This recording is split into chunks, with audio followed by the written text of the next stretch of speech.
Hi, everyone. Welcome in once again to the Unash and Dukes podcast presented by Emil's Hideaway at First Avenue Southeast in Cedar Rapids, right across from the Lindale Mall next to the Home Depot, and open at 4 o'clock Monday through Saturday.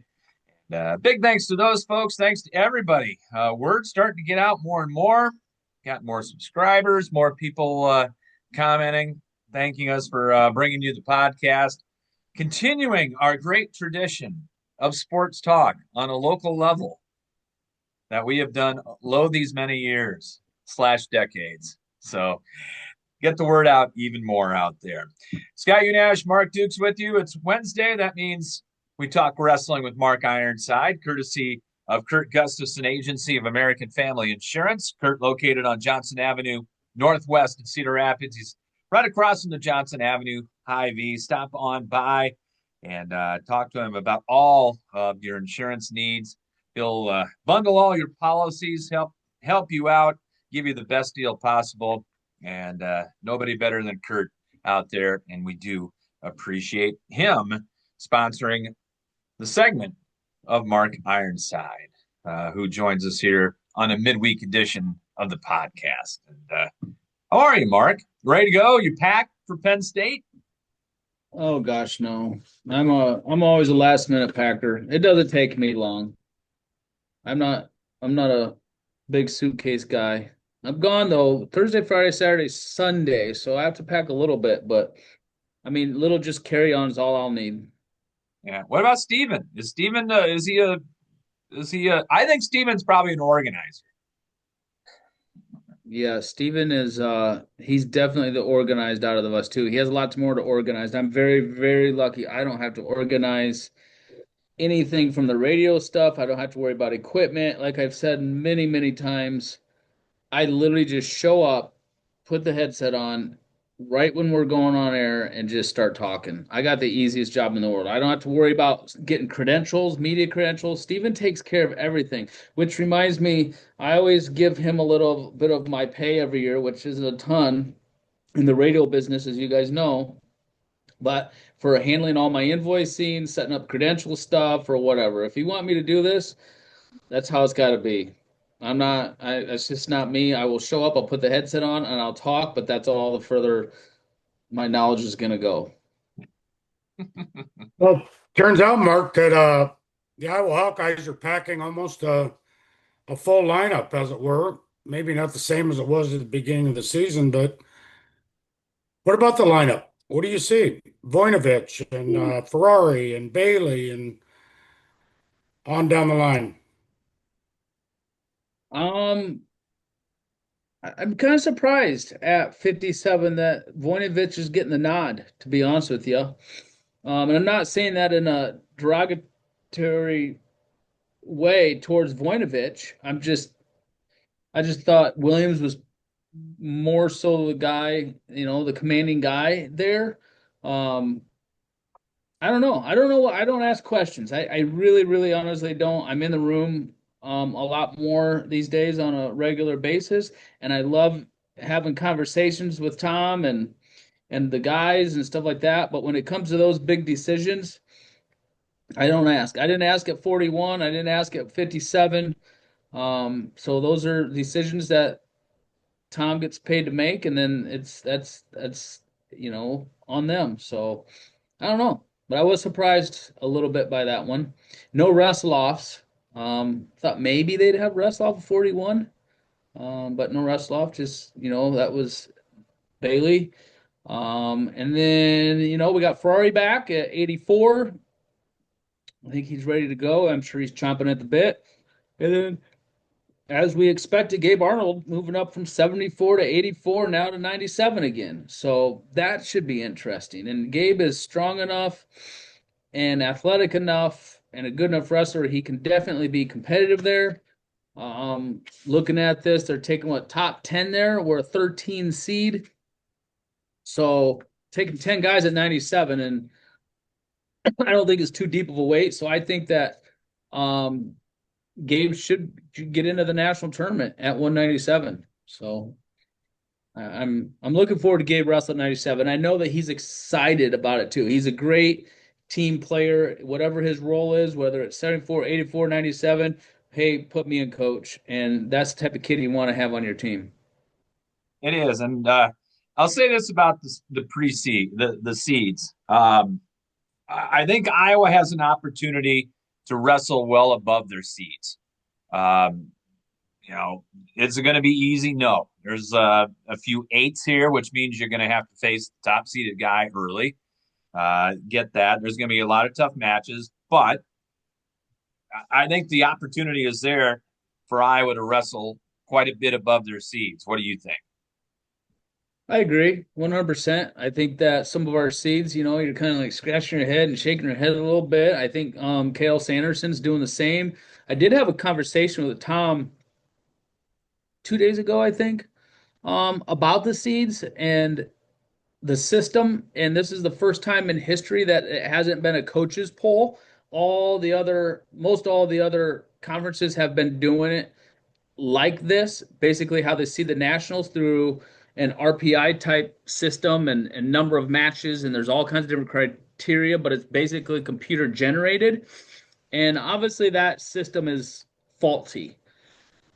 And that's not just in my opinion, but that's in Tom Brands' opinion. That's in Cale Sanderson's opinion. And I think you're going to probably see then on Friday they have a coaches meeting. The coaches can kind of protest some of the seeds and then see if they can get changed a little bit. And I'm sure one big one for Penn State will be at 174, where Levi Haynes is undefeated on the season, and then he's the number 2 seed behind Minto, who he beat head to head during the season. But because of the criteria, they're saying he didn't wrestle enough matches to where he's the number 2 seed, and that's where the computer generated system fails from a common sense standpoint, so to speak. And I think that's something you're going to probably see a little bit different. And then you also have 184 with Ferrari as well too. So I think we're the number 8 seed at one time. We're ranked number 1 in the country, and obviously, I mean, this isn't even nationals. This is just the Big Tens, but it comes from lack of matches. So I don't know if Tom will fight that or not. I assume that he will come Friday, but I don't know. I think we have an opportunity for sure, like you said, to answer your question. After getting sidetracked there, that we can wrestle above our seats for sure. I know a good friend of mine, Gay Strunk, who is a watcher and listener of this show as well too, sent me something earlier today. He's got a group of guys he sends out his kind of predictions and blah blah blah every week, and said that as of on paper and Flow Wrestling, it has us finishing 7th in the Big Ten right now at the Big Ten Championships as a team based off of our seeds. 7th? No, that's not happening. So we could definitely do a lot better than 7th. Hi to Gay too. Aren't you look? He's a good Aren't you bowler. looking? You talk about a bowler. Gay's a bowler. He's a golfer, a bowler, and a big wrestling fan, and a great Yeah, guy. you can't. Yeah, absolutely. Fantastic guy. What's up, Isn't Mark? Iowa more like looking 2-4? Yeah, I think 2 to 4. Yeah, for sure. That's where I see them anywhere from 2 to 4. You got Nebraska, Ohio State, and us in there from 2 to 4. I mean, people can fight and argue and say, well, we got beat by Minnesota this year. Well, we didn't have the lineup, full lineup there. We got beat we beat Michigan, but it was close. I think 2 to 4 is going to be right in there. Probably 3 to 4 would be my guess, but it's a possibility for 2. So we'll see. Yeah, You're gonna have to put together one heck of a tournament to get to 2. but possible. But possible. You Hmm. never know how it's all going to play out. There are going to be upsets up and down the line. I think one thing with this new system, if by the way, I'd love to be in that seating meeting and a fly in the wall in there because seating meetings for wrestling are fun to begin with. And I put fun in I've gone to quotation. him. I've gone to him a few times with Tom. I enjoy going. And one year he asked me, and then quite a few years after that, it's like, hey, am I gonna get to go to this again? It's like, where's the popcorn? I want to listen. I want to be here. I want to hear these people, coaches, whine and cry and complain. But I haven't gone because last year or so that I was there, it wasn't entertaining enough for me to come back. So They kind of calmed down a little bit, but for a while there, it was pretty intense and pretty funny watching these coaches argue for their guys and um, interesting for sure, especially on a Friday day before, and I don't have a lot going on. But yeah, I'll go. Especially at 74. I mean, you talk about Haynes being undefeated. Kennedy's beaten Minto too. So I just didn't get that. And maybe it'll change on Friday. I would think so. I mean, I saw an interview with Kale, and he didn't allude to that exact weight class. He just alluded to how the system and the way that they did it this year just did not make sense in some areas. And but at the same time, that's like what the coaches voted for. It was 12 to 1 and one bipartisan vote. So they all basically voted for this, so this is what they got this year, and they'll try it. So whether it sticks and it's something that's annual or not, I don't know. We'll see. Or perennial. Why change something that works? I mean, again, and it's not only in wrestling; it's in a lot of things. I mean, to me, it doesn't make any sense. The coaches know best, right? The coaches know best. They know who's the best wrestler. Well, everybody's leaning to computers for everything these days, and if they have a formula, basically, and a system that they put in the amount of wrestlers or amount of matches, they put in the amount of um, quality opponents, which is basically your RPI. They put in head to head, then it's just kind of all computer generates of where that person should get seated. But it just obviously it leaves out the common sense factor that you're going to have within coaches, but it takes out a lot of the piss and vinegar and the back and forth between the coaches and all right, well, let's just hurry up and vote on it because we're getting nowhere type of thing, you know. So I think it's a time thing, pretty much. It's just alleviating a lot of time. So, but yeah, we'll see. Well, I'll be interested to see how it goes on Friday in person at the coaches meeting for sure. Mark, I'm fascinated about a lot of things, the Big Ten championships, but especially 133 and Drake Ayala going into his last Big Ten tournament, and then the NCAAs. Obviously, 133 is loaded. You got Jax Forrest and now out there, and but in the Big Ten, it's loaded as well. I think Drake is fifth. Is that right? Yep. Seeded Yeah, fifth. he's fifth seed. Yep. Um, what do you think about that weight and his opportunities? Um, I think he's got a good chance of winning the whole thing. I really, really do. He's been wrestling really well the second half of the season. He got beat by Bird earlier in the season when he was not wrestling well. He got beat by Davino twice, but he's really closed the gap on him. Bird and Davino are both on the opposite side as him. I think he's got a good chance against Blaze. I really like the position that Drake IL is in. In the quarters, they'll have Fugit of Wisconsin, who he got beat by in the dual meet earlier this year. But I think that's it was shortly after that. That's when he started really stepping up and kind of turned the corner in the season. So I really like where Drake's at. I look for him to be in the finals for sure, and then hopefully he can win as well.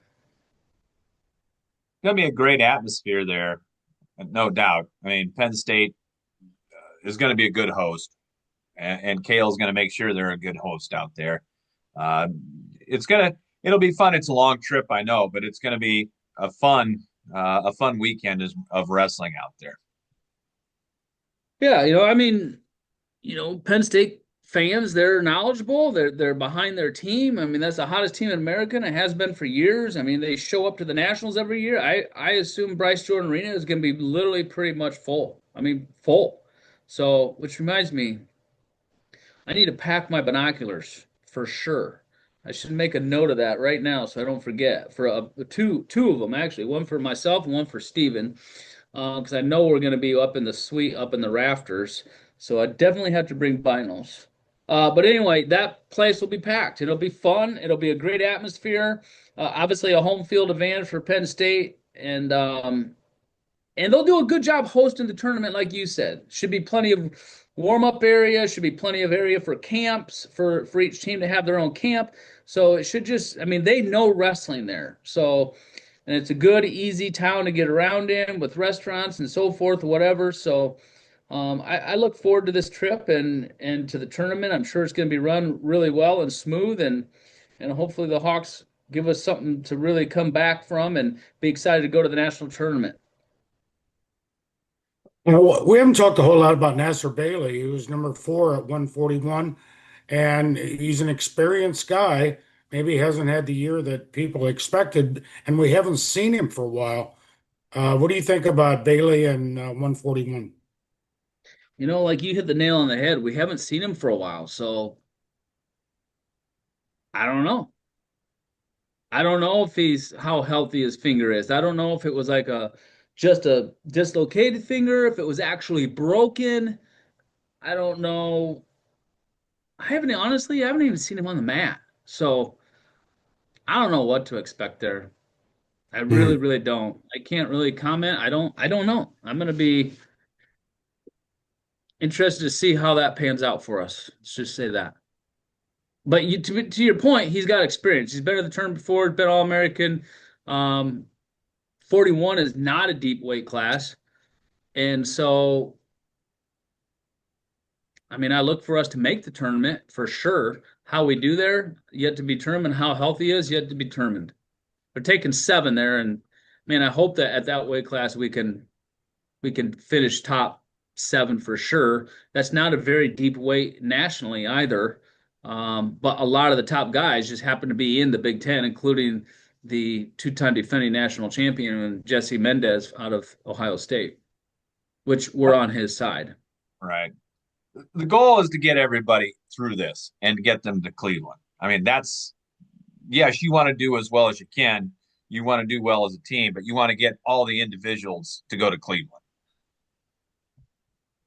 Yeah, I for sure want to try and get all 10. I don't know if that's 100% realistic. I think 8 is a good number, possibly 9, most likely not 10. That would 10 would be fantastic. That'd be a crazy, crazy good tournament. I tell you what, we get 10 guys qualified for the Nationals. We're doing a lot better than 7th place in the Big Ten, like the seeds are telling us. Um, but I'm thinking 8. I'm thinking 8, maybe 9.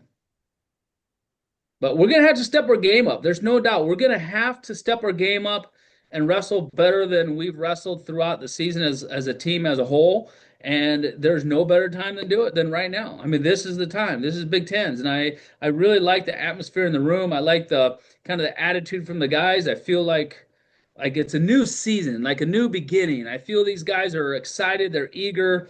They're ready to go prove the naysayers wrong and to get on that plane and go to state college and win some wrestling matches. So I hope I'm right, obviously. Mark, I wondered if you talked a little bit more about Gabe Arnold and his season. I think back to when we were on the golf course last July or August, whenever it was, and your comments to us off the record, I guess, were not too promising of him, contributing much, if at all, whether he be on the team. But look at him now. He's competed now at 3 different weights, and I don't know if he's had a change of attitude or what's happened, but what's happened in the last 6 or 8 months with Gabe Arnold? Well, I think there's some different things there that you can look at. I think at that particular time he was off the team, and then they brought him back onto the team, giving him one more shot, one more opportunity, and then I think that was a big, big eye opener for him. I think that was a wake up call for him, and I think he took it and I think he used it to the fullest. He got his weight down, his training changed, his attitude changed. I mean, really everything about the guy within the wrestling world changed for the better and a positive for sure. And then he got, he was fortunate because he was able to step in at 74 a little bit when Patrick Kennedy was out. Then he was able to step in quite a bit at 184 with Ferrari being out. So had Patrick Kennedy be completely 100% healthy the whole season and Ferrari 100% healthy the whole season, I don't know how much, wrestling time he would have got. And Dean leaving the team now really opens up 97, so he gets an opportunity to go be the man there at 197, even though it's kind of up a weight class or two. But by coming back and just doing the right things, he put himself in a position to make the team wherever possible, and he's taken advantage of some unfortunate issues with other guys with injuries or leaving the team, and he's been right there, not just stepping in, but ready to step in as well too. I mean, ready mentally, ready physically. I mean, he's ready to go. Now we just need to get him to pull the trigger a little bit more, and not let some of these referees make the difference in the outcome of a match. The Mark Ironside's appearance brought to you by Kurt Gustafson Agency of American Family Insurance on Johnson Avenue Northwest in Cedar Rapids. Thanks to Kurt. Big 12s are this weekend as well in Tulsa. Iowa State and UNI will be down there. Okie State's got 6 of the top 10 number 1 seeds, and they are wrestling in their backyard. So I don't expect David Taylor's team to not win this thing down there at the Big 12s. Yeah, they pretty much call Tulsa the Stillwater North is what they call that. And I mean it's kind of an unfair advantage, to be honest with you, to the rest of the Big Eight field, is because I mean they always have to go to Tulsa. It's basically like a home duel or a home tournament for Oklahoma State every year for their conference tournament. So I don't know. I mean, people can argue it a lot of different ways, but I mean, you could have hosted at the Unidome. You could host it at Hilton Coliseum. So, I mean, there's a lot of places you could host it. I'm not sure who's in charge of the conference and why Oklahoma State gets to be the host every single year. But that's the way it is, and it's definitely an advantage to them. And just one more feather into Coach David Taylor's cap, and an opportunity for him to continue to keep growing that program, and that ain't hurting them at all by any means, having their conference tournament right in their backyard every year, and the national duels. Multiple choice, Mark. Iowa finish second, third, fourth, or worse. I'm going 3. That's what I would go with. I'd go third. Yeah, I think we're going to have a good tournament. I'm being optimistic and I'm being hopeful, and I just know that typically we peak in the postseason, and I've been, like I said, I've been in the room, and the guys look like they're ready to go. They feel refreshed, they feel light, they feel good, and I'm excited to see us go out and compete, and we're going to have some major dogfights right out of the gate. Right out of the gate. I mean, in all matches. I mean, where we're at now, we're going to have to win a lot of wrestling matches on the backside to stay alive and to qualify for the national tournament. And once it gets to that, I mean, you can throw a lot of the technique right out the window. At that point in time, it's just up here and just grit and just getting the job done. And so I'm hoping, with being fresh right now, that and the right focus, that's where we're at, and we're going to get the job done. I will leave you with this, Mark. A what if question. And Mark and I will talk a little bit about this after you depart. But news this week, Iowa State drops women's gymnastics. A lot of speculation that Iowa State is going to pick up women's wrestling, which I think would be great for the state of Iowa. It would be great for the Hawkeyes to have their rival have a women's wrestling team as well. What say you about that? Do you think that's coming in Ames? No. No? No. Okay. I hope I'm wrong. I mean, I think it would be great. I think it'd be fantastic for the sport of women's wrestling to get another Division I big powerhouse school in there, but I don't see that happening here in the near future. No. Well, I think it may happen down the line, but Iowa State is facing a $25 million deficit the next few years, each year. And gymnastics is a small portion of that, but there's that to think about too. Well, I think Iowa State's looking at the overall big picture right now. We're losing Campbell, losing 95% of their team, and looking at the revenue coming in from football. They've been doing really well for a really long time. and knowing that they're not going to have a large chunk of that money coming back, um, they got to do something, and that's why I just don't think they're going to bring in another women's program right now. I mean, they got other things to think about and stuff. I think it comes down to money, and I don't know why they would bring on another program that's not going to make money for you. So I don't know, but I mean, I know that Pollard's not. I mean, he's not dumb. I mean, he knows that even though this is one of his really, really good friends that they hired as a head coach, he knows that they're going to be down in money for a few years for sure, and they're going to have to completely rebuild that football program, and it's going to take some time to get that revenue back. So they got to be very, very smart and cautious with how they spend money and what they spend it on. All right, my man. Safe travels to Happy Valley, and enjoy Central Pennsylvania. I like State College. I got my daughter's boyfriend actually moved out there and followed Campbell out there for football. So I'm gonna go and see him and have dinner with him tomorrow night and hang out with him a little bit. And so yeah, I'm gonna have a chaperone and a host once I get out there for a little bit. So, but there's a lot of things to watch. This we got women's basketball going on Friday. We got Iowa women's wrestling NCAA tournament down here at the Extreme Arena this Friday and Saturday. There's a lot of things to follow on Friday as well too on the computer and on the TV. So I'm looking forward to this weekend in general, just from a sports standpoint. This is a really, really fun and exciting time of year. Say hi to that, aforementioned. Like nobody knows who the hell it is. Come on. Say hi to Gabe for us. Say hi to Gabe. Yeah. Yeah. Yeah. Gabe's I'll tell my possible future son-in-law hello for everybody. Gabe is a good dude. Yeah, he really is. He's a great guy, and I'm very pleased to have him dating my daughter. She did well in getting that one. So hope she just doesn't run him off. She can be ornery sometimes. On that note, thank you, Mark.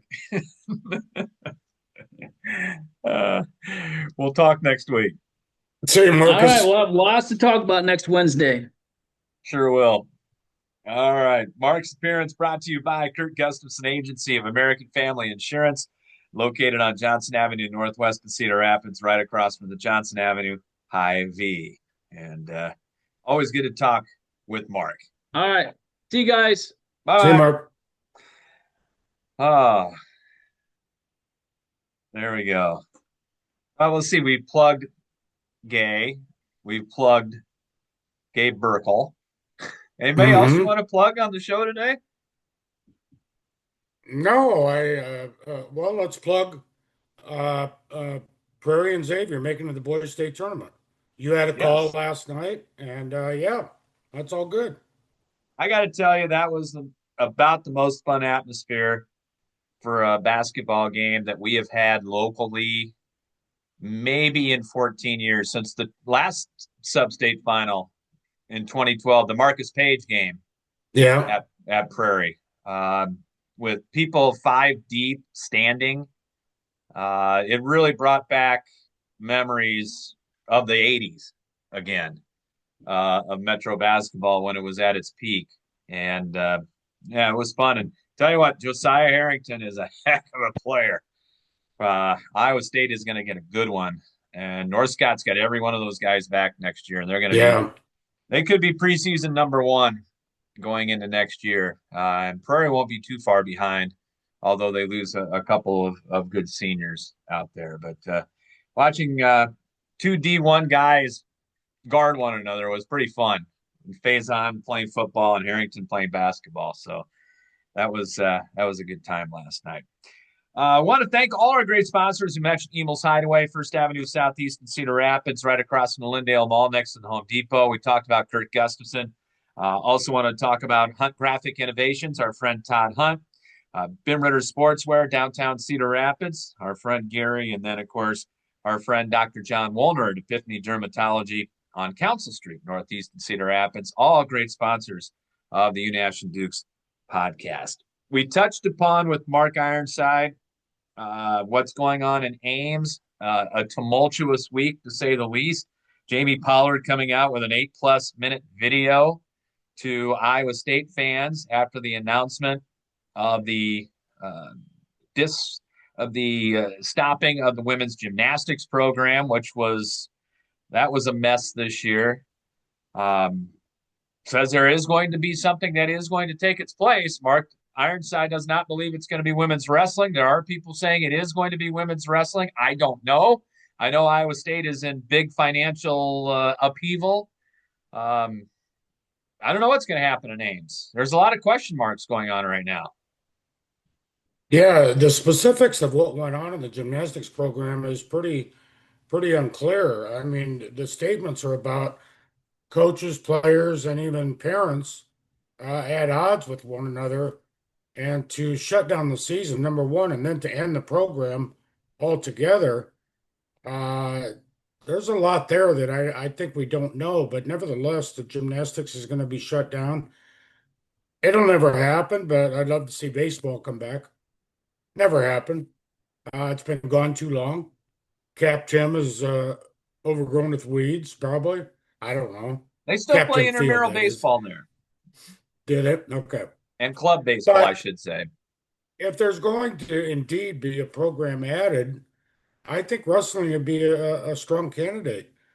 Now, you don't have to travel the country and field a wrestling program. You can pretty much drive to a lot of good competitions.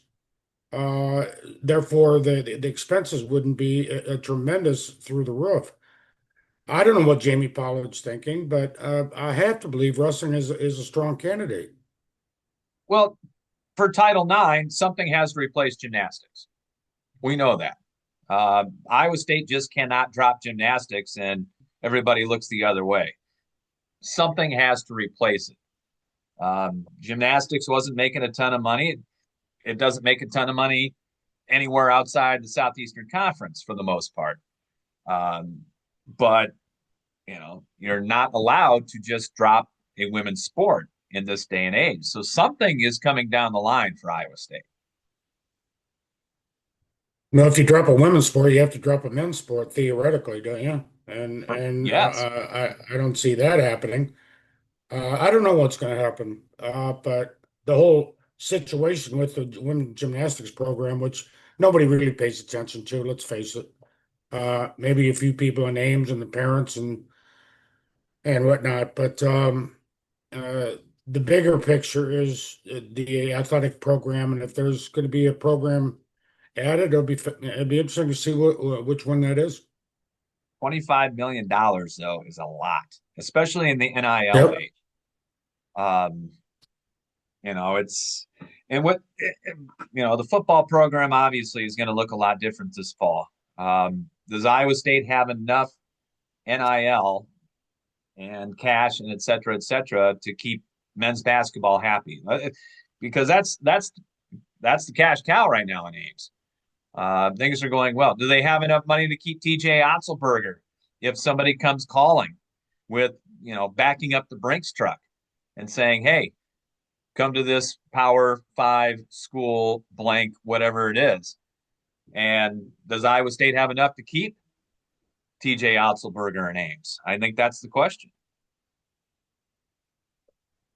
Yeah, right now, that's the situation right now. And let's not forget about the women's program because I think it probably makes money too.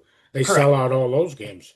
Football, men's basketball, women's basketball, and maybe wrestling. I don't know if wrestling makes money, but it's got to be close if it isn't. But football's a cash cow.